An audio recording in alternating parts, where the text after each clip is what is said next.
ചെല്ല് ചെല്ല് ചെല്ല്.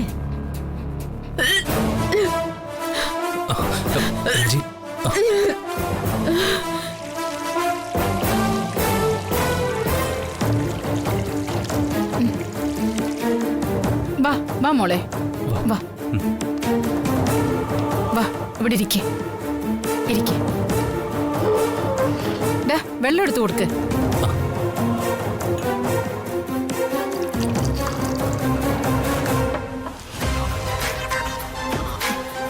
ഇപ്പൊ എങ്ങനെയുണ്ട് മോളെ? കുഴപ്പമില്ല. ഈ സമയത്ത് ഇങ്ങനെയൊക്കെ ഉള്ളതാ. രാജു ഒരു നേഴ്സായതുകൊണ്ട് എല്ലാം അറിയാമായിരിക്കുമല്ലോ. എന്നാലും ഇങ്ങനെ സ്നേഹിക്കാൻ ഭർത്താവും അമ്മയും അടുത്തുള്ളത് വലിയ സന്തോഷം തന്നെയല്ലേ? അതെ. ശരി, നടക്കട്ടെ.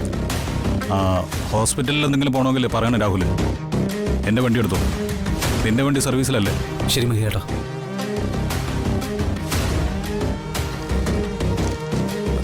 ഞാൻ കുറച്ചേരം കിടക്കട്ടെ രാഹുലേട്ടാ. നീ വാ. സൂക്ഷിച്ച് മെല്ലെ വാ.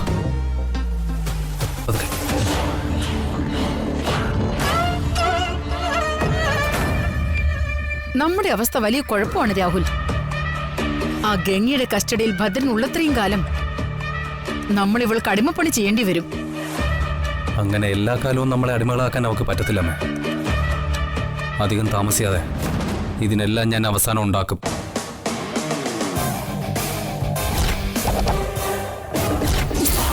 ഗംഗെ ഇനി വെറുതെ വിട്ട ശരിയാവില്ല. ഈ വീടിന്റെ നമ്മുടെ സമാധാനം കളയാൻ വന്ന പിശാചാണവൾ. സത്യ നാത്തും പറഞ്ഞത്. നമ്മുടെയൊക്കെ ജീവിതത്തിൽ പ്രശ്നങ്ങൾ ഉണ്ടായി തുടങ്ങിയത് അവള് കാരണോ? അവളെ ഇനിയെങ്കിലും അടക്കി നിർത്തണം. അതത്ര എളുപ്പമൊന്നുമല്ല. നമ്മളിപ്പോ എന്തൊക്കെ ചെയ്തു, ചെയ്തതെല്ലാം നമുക്ക് തിരിച്ചടിയായി വന്നതല്ലാതെ വേറെ ഒരു പ്രയോജനം ഉണ്ടായില്ലല്ലോ. അതൊക്കെ ശരിയാ. പക്ഷേ അങ്ങനെ പറഞ്ഞ് തോൽവി സമ്മതിക്കാനൊന്നും പറ്റില്ല. അത് നമ്മുടെ നാശത്തിൽ തന്നെ കലാശിക്കും. ഇനിയിപ്പൊ എന്ത് നശിക്കാനാ? നമ്മൾ കണ്ട സ്വപ്നങ്ങളെല്ലാം ഇല്ലാതായില്ലേ? എന്റെ മോളുടെ ജീവിതം ഒരു തീരുമാനം ഇല്ലാത്ത അവസ്ഥയിലായത് ഈ ഗംഗ ഒരാള് കാരണോ? ഇനിയും മഹിയെ പ്രതീക്ഷിച്ച് ഇവളുടെ ജീവിതം കളയണമെന്നുള്ളതാ എന്റെ സംശയം. മഹിയേട്ടന്റെ ഒപ്പം അല്ലാതെ എനിക്കൊരു ജീവിതം ഉണ്ടാവില്ല. ഞാൻ ഇത്രയും നാള് കാത്തിരുന്നത് മഹിയേട്ടനൊപ്പം ജീവിക്കാനാ. നീ വിഷമിക്കണ്ട മോളെ. നിന്റെ മനസ്സിൽ ഇങ്ങനൊരു ആഗ്രഹം വളർത്തിയതിൽ എനിക്കും പങ്കുണ്ട്. അതുകൊണ്ട് തന്നെ ഏത് വിധേനയും നിന്റെ വിവാഹം ഞാൻ നടത്തിത്തരും. ഇനി ഓരോന്ന് പറഞ്ഞ് ഇവൾക്ക് പ്രതീക്ഷ കൊടുക്കണോ നാത്തൂന്? ആ ഗംഗയെ ഒഴിവാക്കി മഹിയുടെ ശ്രേയയുടെ വിവാഹം നടത്താൻ പറ്റുമെന്ന് എനിക്ക് തോന്നുന്നില്ല. അമ്മ, ഞാൻ ജീവിക്കുന്നത് തന്നെ മഹിയേട്ടൻ എനിക്ക് കിട്ടുന്ന പ്രതീക്ഷയില്ല. എല്ലാം നടക്കും. അതിന് ഗംഗ എന്ന പൊതു ശത്രുവിനെ നമ്മൾ നശിപ്പിച്ചേ പറ്റൂ.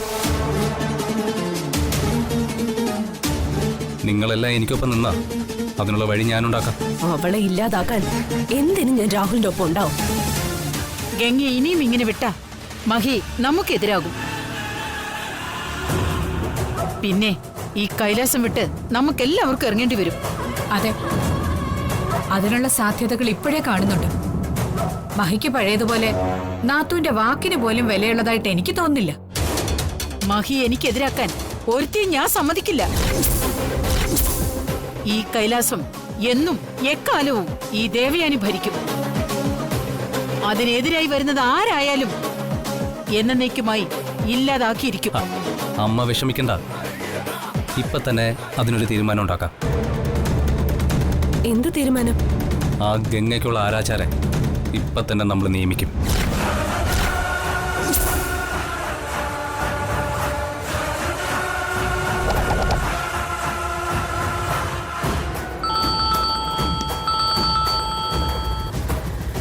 ഹലോ രാഹുൽ സാർ, നിങ്ങൾക്കൊരു പണിയുണ്ട്. ഒരാളെ തീർക്കണം. അതല്ലേ ഞങ്ങളുടെ പണി. സാർ ആളാരാണെന്ന് പറഞ്ഞാൽ മതി, തീർക്കുന്ന കാര്യം ഞങ്ങളെ ഏറ്റു. ആളുടെ ഡീറ്റെയിൽസ് ഒക്കെ ഞാൻ നിങ്ങൾക്ക് അയച്ചു തരാം. ഉടനെ തന്നെ അവളുടെ കാര്യത്തിൽ ഒരു തീരുമാനം ഉണ്ടാക്കണം. ആ എങ്ങനെ, എപ്പോ എന്നുള്ളതൊക്കെ നിങ്ങൾക്ക് തീരുമാനിക്കാം. സാറ് ധൈര്യമായിട്ടിരിക്കേ. എന്നെ വിളിച്ച് കൊട്ടേഷൻ ഏൽപ്പിച്ചു കഴിഞ്ഞാ അവളുടെ ആയുസ് തീർന്നു എന്ന് കരുതിയാ മതി. വൈകാതെ തന്നെ അവളുടെ മരണവാർത്ത സാറ് കേൾക്കും. അത് മതി. ഒരുപാട് പേര് ശ്രമിച്ചിട്ട് തോൽവി സമ്മതിച്ച കേസാ. അത് മനസ്സിൽ വെച്ചോ. സാറിന് എന്നെ അറിയാലോ, പിന്നെ എന്തിനാ സംശയം? സാറ് ഫോൺ വെച്ചിട്ട് ഡീറ്റെയിൽസ് അയക്കേ. ബാക്കി കാര്യം ഞാൻ നോക്കിക്കോളാം. ഓക്കെ. ഗംഗയുടെ കാര്യത്തിൽ ഇനി ആർക്കും ടെൻഷൻ വേണ്ട. ഇനി അധിക നാൾ ഗംഗയുടെ ശല്യം നമുക്കുണ്ടാവില്ല. കേട്ടില്ലേ? അതിനുള്ള പണി ഞാൻ കൊടുത്തു കഴിഞ്ഞു. ഇത്തവണയെങ്കിലും ആ നാശം പിടിച്ചവളെ തീർന്നു കിട്ടിയാൽ മതിയായിരുന്നു. അതെ, ഈ ഗുണ്ടകൾക്ക് കാശ് കൊടുത്തു കൊടുത്ത് നമ്മൾ നശിക്കുന്നതേ ഉള്ളൂ. ഇത്തവണത്തേത് അങ്ങനെ ആവില്ല. ആ ഗംഗ എന്ന് പറഞ്ഞവൾ അവസാനിച്ചിരിക്കും. അതെ, അധികം നാൾ ഗംഗയ്ക്ക് ഇങ്ങനെ രക്ഷപ്പെട്ട് നടക്കാനാവില്ല. ഇത്രയും നാള് ആ ഗംഗ ആളിക്കത്തിയത് അണയാൻ വേണ്ടിയാ. ആന്റി, നമ്മൾ ഇങ്ങനെ എത്ര പേർക്ക് കൊട്ടേഷൻ കൊടുത്തു, എന്നിട്ട് ഇതുവരെ ഒന്നും നടന്നിട്ടില്ലല്ലോ. ഇതിപ്പോ രാഹുൽ ഒരാളെ വിളിച്ച് കൊട്ടേഷൻ കൊടുത്തു. പക്ഷേ അത് മാത്രം പോരാ. നമ്മുടെ പരാജയം എന്താണെന്ന് അറിയണം. എന്താ? നമ്മൾ ഒരു സമയം ഒരു പ്ലാൻ മാത്രം ആശ്രയിച്ചിരിക്കുന്നത് കൊണ്ടാ. ശ്രേയ എന്താ ഉദ്ദേശിക്കുന്നത്? നമുക്ക് ഒരു ബാക്കപ്പ് പ്ലാൻ കൂടെ വേണം. എന്ത് ബാക്കപ്പ് പ്ലാൻ? ഇപ്പൊ നമ്മളൊരു പ്ലാൻ ചെയ്തു. ആ ഗൗരിയുടെ ആത്മാവ് അത് കേട്ടിട്ടുണ്ടെങ്കിൽ അവൾ അത് തടയാനുള്ള കാര്യങ്ങളല്ലേ ചെയ്യൂ. അവൾ അതിന്റെ കാര്യങ്ങളിലായിരിക്കുമ്പോ നമ്മള് അടുത്ത പ്ലാൻ എക്സിക്യൂട്ട് ചെയ്യണം. അതും എത്രയും പെട്ടെന്ന്. അല്ല, എന്താണ് ശ്രേയയുടെ പ്ലാൻ? പറയാം.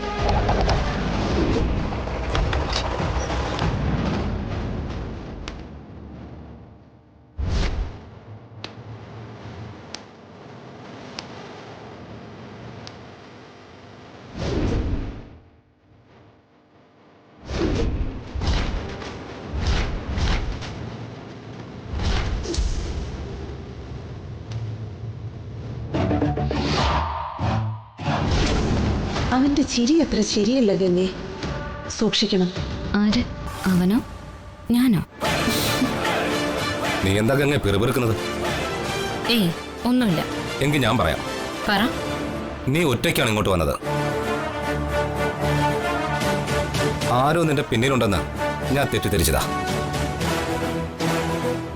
അത് നീ ഇതുവരെ മുതലെടുത്തു. എന്റെ കൂടെ ആരെങ്കിലും ഉണ്ടെന്ന് ഞാൻ തന്നോട് പറഞ്ഞോ? ഇല്ല. പക്ഷേ ആരെങ്കിലും കൂടെയില്ലാതെ ഇത്ര ധൈര്യത്തോടെ നീ ഒറ്റയ്ക്ക് എന്റെ മുന്നിൽ വരുമെന്ന് ഞാൻ കരുതിയില്ല. നീ വിശന്ന് മരിക്കാതിരിക്കാൻ നിനക്ക് കൃത്യസമയത്ത് ആഹാരം എത്തിച്ചു തരുന്നതാണോ ഞാൻ ചെയ്ത തെറ്റ്? തെറ്റിച്ചിരിയും പറഞ്ഞ് തർക്കിക്കാൻ സമയമില്ല. എനിക്കിവിടുന്ന് രക്ഷപ്പെട്ടേ പറ്റൂ. അത് നിന്നെ തീർത്തിട്ടായ അത്രയും സന്തോഷം. ഇവൻ ഇന്ന് എന്റെ കയ്യിൽ നിന്ന് വാങ്ങിക്കും.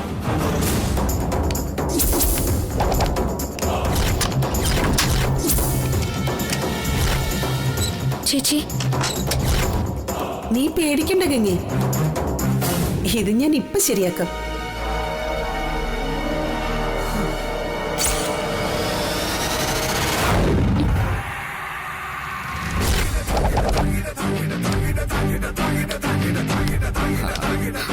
വേണ്ട ഭദ്ര, എന്നൊന്നും ചെയ്യരുത്. അപ്പൊ നിനക്ക് പേടിയുണ്ടല്ലേ? വേണ്ട ഭദ്ര, എന്റെ അടുത്തേക്ക് വരരുത്. വേണ്ട, പ്ലീസ് പ്ലീസ്, എന്നൊന്നും ചെയ്യരുത്. നീ തീർന്നടി. നിന്റെ അവസാനം എന്നാ. അയ്യോ, എന്നൊന്നും ചെയ്യരുത്.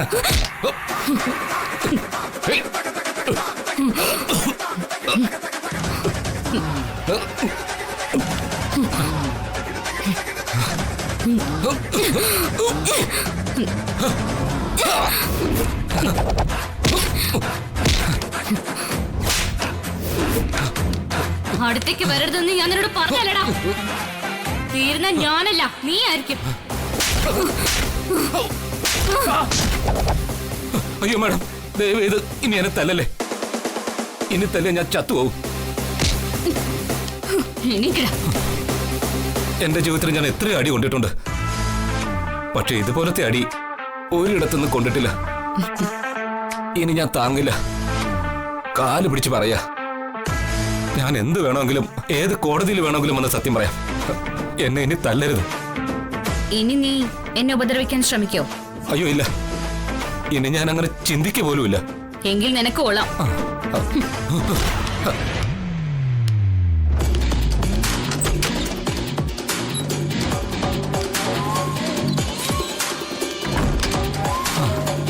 ഓ, എന്തൊരു ശക്തിയാന്ന് അരുത് പെണ്ണിന്.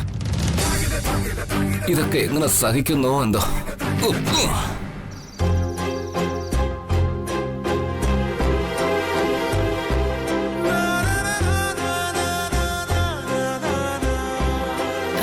ഏയ് വേണ്ട, രാജി കിടന്നോ. കുഴപ്പമില്ല ചേച്ചി. ഇങ്ങനെ ചാടി എഴുന്നേൽക്കാനൊന്നും പാടില്ല കേട്ടോ. ആദ്യത്തെ 3 മാസം നന്നായിട്ട് സൂക്ഷിക്കണം. ദേ, ഇതെല്ലാം നിനക്കായിട്ട് വാങ്ങിയതാ. കഴിക്കണം. ചേച്ചിയോട് എങ്ങനെയാ നന്ദി പറയണ്ടേ?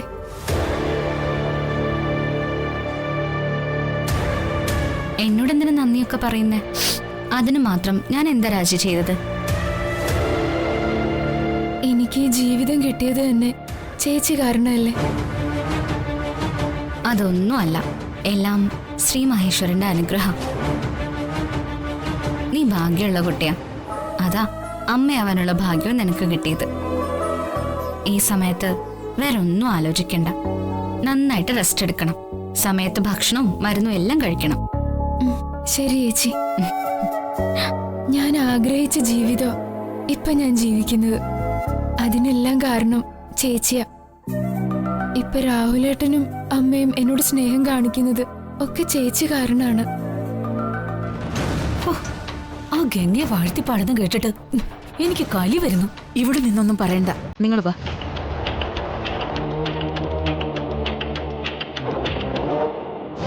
ഗംഗ ഇനി വെറുതെ വിടാൻ പാടില്ല. ആ രാജി എവിടെ കൊണ്ടുവന്നതും രാഹുലിന്റെ ജീവിതം നശിപ്പിച്ചതും മഹിയെ നമുക്ക് എതിരാക്കിയതും എല്ലാം അവളാ. എന്നിട്ട് എല്ലാ പ്രശംസയും അവൾക്ക്. അവള് ദേവത. അതെ, ആ രാജി ദൈവത്തെ പോലെയല്ലേ ഗംഗയെ കാണുന്നേ. നമുക്കൊന്നും ഒരു സ്ഥാനവും ഇല്ല. ഇനി അവളെ വെച്ചോണ്ടിരുന്ന നമ്മൾ ഈ വീടിന് പുറത്താകും. അതുവരെ വെയിറ്റ് ചെയ്യുന്നതില് ഒരർത്ഥവും ഇല്ല. നമ്മളെ കൊണ്ട് കഴിയുന്ന രീതിയിൽ എന്തെങ്കിലും ചെയ്യണം. ആന്റി പറഞ്ഞതാ ശരി. ഇന്നെങ്കി ഇന്ന് എത്രയും പെട്ടെന്ന് അവൾ അവസാനിപ്പിക്കണം.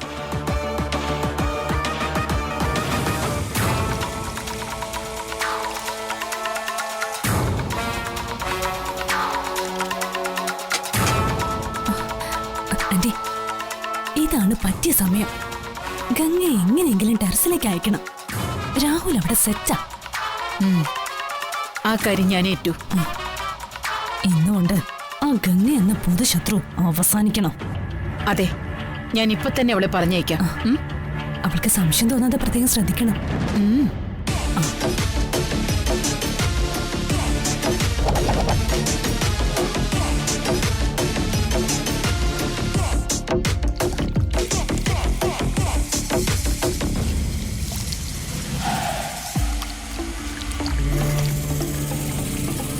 ഗംഗേ, എന്താ ആന്റി?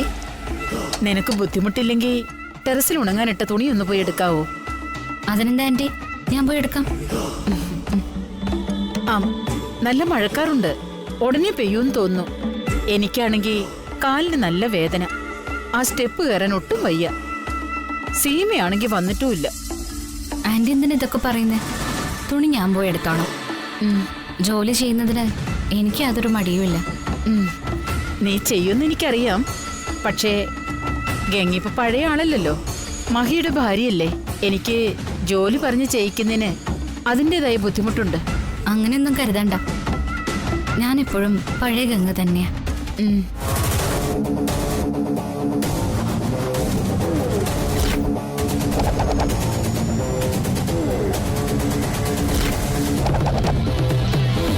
അതേടി, നീ എന്നും ആ പഴയ വേലക്കാരി തന്നെയാ. നിന്നെ കൈലാസത്തിലെ കെട്ടിലമ്മയാക്കി വാഴിക്കില്ല ഞാൻ.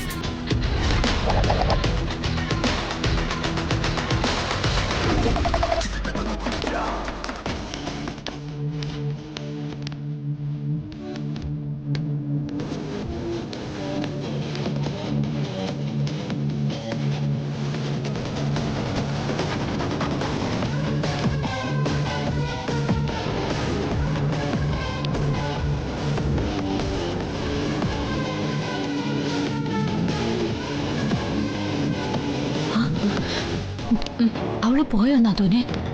പോയോ? രാഹുൽ എവിടെ ഉണ്ട്? ഇനി അവള് തിരിച്ചു വരാത്ത രീതിയിൽ വേണ്ടത് ചെയ്തോളൂ രാഹുൽ. ഇതോടെ അവളുടെ ശല്യം ഒന്ന് തീർന്നാ മതിയായിരുന്നു. തീരും അമ്മേ, അവൾ ഇത്തവണ തീർന്നിരിക്കും. അതുറപ്പിക്കാനേ ഞാനും കൂടെ അങ്ങോട്ട് ചെല്ലാം. മോളെ സൂക്ഷിക്കണം, അവസാനം നിനക്ക് അപകടമൊന്നും പറ്റരുത്. ആവശ്യമില്ലാത്തത് പറയാതമ്മേ. നിനക്കൊന്നും സംഭവിക്കില്ല ശ്രേയെ. ഇത്തവണ ഗംഗ തീർന്നിരിക്കും.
നാത്തൂനെ, ഗംഗ വീണ്ടും തോന്നുന്നു.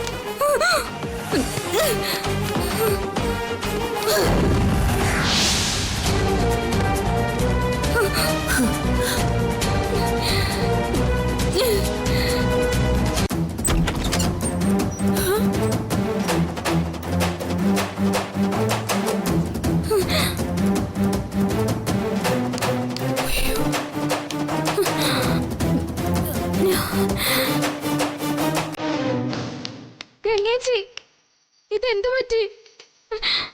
വീഴതാ.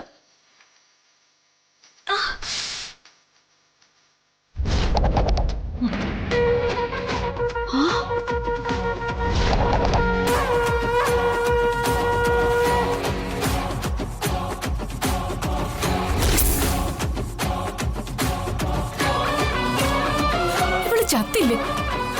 എനിക്ക് മനസ്സിലാകുന്നില്ല, ഇതെങ്ങനെ സാധിക്കുന്നു? എനിക്കറിയില്ല.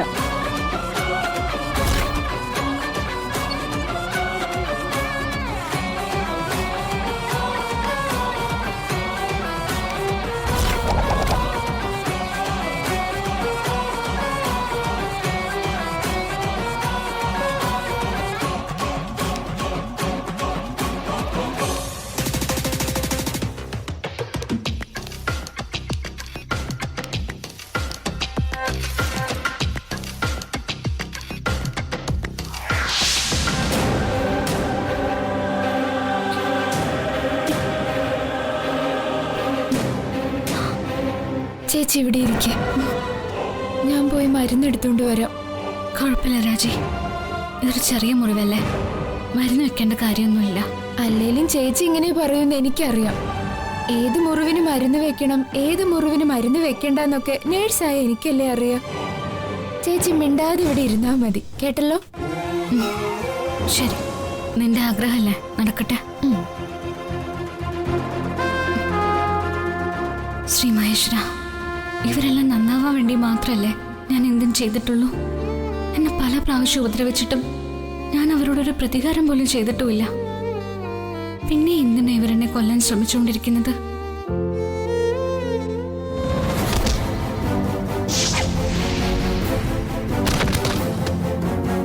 ഗൗരി ചേച്ചിയില്ലായിരുന്നെങ്കിൽ എന്നെ അവരെന്നേ കൊന്നു കളഞ്ഞേനെ. എന്നോട് എന്തിനാ ഇവർക്ക് ഇത്ര വിരോധം? ഞാൻ ശ്രേയജിയുടെ സ്ഥാനം കയ്യേറിയതൊന്നും അല്ലല്ലോ. മഹേട്ടന് എന്റെ പോലും അനുവാദം ഇല്ലാതല്ലേ എന്റെ കഴുത്തിൽ താലി കെട്ടിയത്.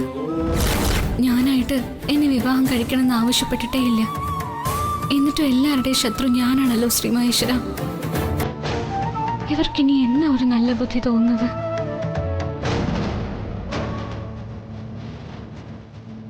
ഒരുപാട് മുറിഞ്ഞു ഗംഗേ? ഇല്ല ആന്റി, വലിയ മുറിവൊന്നുമല്ല. എവിടെ നോക്കട്ടെ. ശ്രീ, ഇവളെങ്ങനെയാ മോളെ രക്ഷപ്പെട്ടെ? എനിക്കെങ്ങനെ അറിയാം? തള്ളിയിട്ടത് ഞാനാ. നീയോ? ആ, തീർന്നു തന്നെ കരുതിയാ താഴേക്ക് വന്നത്. താഴെ വീണ് തലയും തലച്ചോറും ഒക്കെ ചെതറിക്കിടക്കുന്ന നിലയിൽ ഇവളെ കാണാന്ന് വിചാരിച്ച. എന്നിട്ടെന്താ, കയ്യിൽ കുറച്ച് തൊലി പോയി, അത്രേ ഉള്ളൂ. ഇനി ഇവളെ വായിക്കാത്ത കയറിയിരുന്ന് വെടിവെച്ചാലേ ഇവളെ ചാവുന്ന എനിക്ക് തോന്നുന്നേ. എന്നാലും പറ്റുമെന്ന് എനിക്ക് തോന്നുന്നില്ല.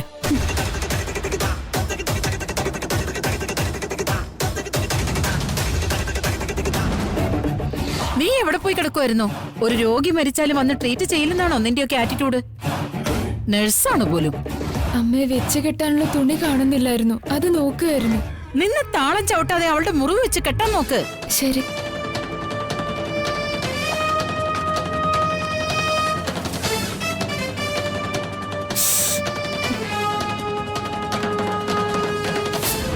നീറുന്നുണ്ടോ ചേച്ചി?